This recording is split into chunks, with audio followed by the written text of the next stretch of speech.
Um, Basically, I'd had a replacement knee done at a Spire hospital, and unfortunately, I developed CRPS, complex regional pain syndrome, as a result of that.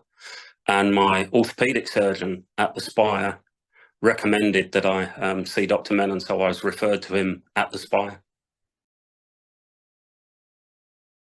Right, so basically, he took on my pain management immediately.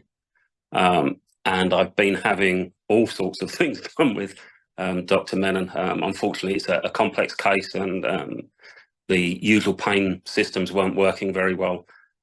So he started me on a lidocaine infusion, which again didn't work particularly well. In fact, not at all for the first two times that I had that. So he then moved that on to ketamine with lidocaine, which has had some effect. I'm having those every 4 weeks at the minute.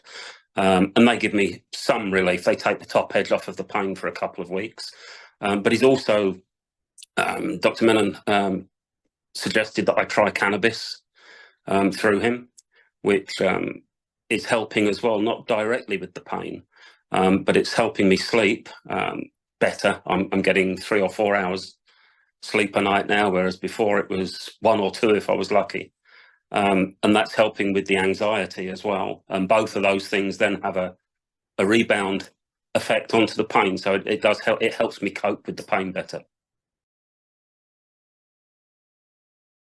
Well, initially, because I was referred to Dr. Menon with a diagnosis, or a provisional diagnosis of CRPS, it was to see if I actually did have CRPS.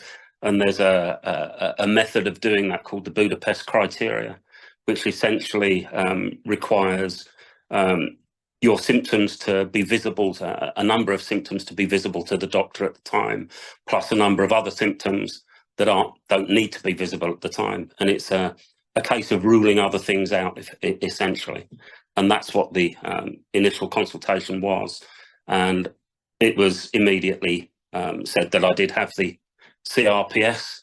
We looked at a plan from there on.